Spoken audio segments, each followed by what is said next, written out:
Brest, Real Madrid, le groupe de Don Carlo Ancelotti dévoilé pour mercredi demain donc. La Casablanca a publié la liste des joueurs retenus pour affronter Brest dans ce qui s'annonce comme un véritable choc. Un choc, on va dire, palpitant au stade du Roudourou. Prévu ce mercredi à 20 h, mercredi 29 janvier. Ce match clôturera la phase de groupe de la Ligue des Champions. Nouveau format, nouvelle version.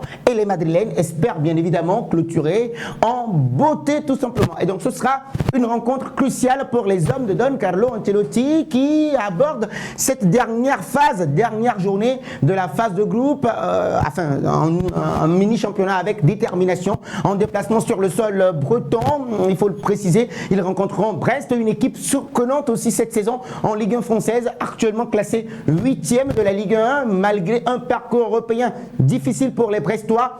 On va dire que cette affiche sera l'occasion justement pour le Real Madrid de maintenir son élan actuel et peut-être encore une fois d'offrir un spectacle mémorable à tous les supporters. Des absences de taille dans cette équipe du Real Madrid. Carlo Ancelotti devra maintenant composer sans plusieurs cadres pour ce match-là. Parmi les absents notables figure un certain Dani Carvajal, vous savez, Eder Militão au niveau du genou, les deux blessés, tandis qu'Eduardo Camavinga, Jesus Vallejo et Vinicius Junior manqueront également à l'appel pour ce match-là contre les Brestois. Ce dernier est suspendu, Vinicius Junior, pour accumulation de cartons jaunes. Malgré ses absences, nous savons tous que le Real Madrid peut compter sur un effectif solide, riche en émotions, riche en talent et en expérience également. Donc ces absences ouvrent également la voie, la porte à certains jeunes joueurs comme Arda Güler, Endrick Felipe Moreira de Souza qui pourraient profiter de cette opportunité pour se montrer sur la scène européenne. Voici la liste des 23 joueurs convoqués par Don Carlo Ancelotti pour cette rencontre. Au niveau des gardiens, nous aurons Thibaut Courtois, André Lunin et puis Ferran Mestre ou bien Sergio Ferran Mestre. Au niveau des défenseurs, on va avoir Raúl Asensio, David Alaba, Antonio Rudiger, Fran Garcia, Jacobo Ramon et puis un certain Ferland Mendy dans le groupe. Au milieu de terrain, Aurélien Tchouaméni est dans la place, Federico Valverde, Luka Modric, Dani Ceballos, Arda Güler et puis Paul Fortunaï, Jude Bellingham. En attaque, Kylian Mbappé, il est bien présent, Rodrigo Goes, il est là, Endrick Felipe Moreira, Gonzalo Ramos et puis un certain Brahim Diaz. Avec un groupe équilibré, Carlo Ancelotti peut opter justement pour une composition mélangeant expérience et jeunesse également. Donc on pourrait ainsi retrouver Thibaut Courtois dans les buts, qui va être protégé par une défense composée de Lucas Vazquez, c'est une composition probable de notre rédaction, Antonio Rudiger, David Alaba et Ferland Mendy.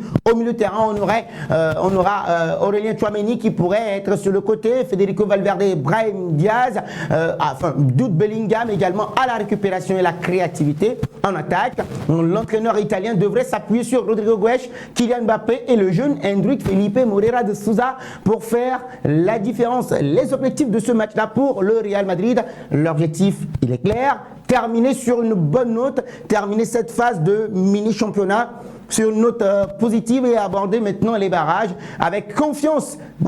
Face à une équipe de Brest qui jouera sans complexe, il faut faire attention. À domicile, la tâche pourrait aussi s'avérer beaucoup plus ardue qu'il ne paraît un tout petit peu, puisque ce match représente également une belle opportunité pour certains joueurs comme Arda Güler ou Endrick Felipe Moreira de Souza de prouver leur valeur encore une nouvelle fois ou de gagner du temps de jeu en cette fin d'année très chargée. Et donc Brest est une équipe à surveiller.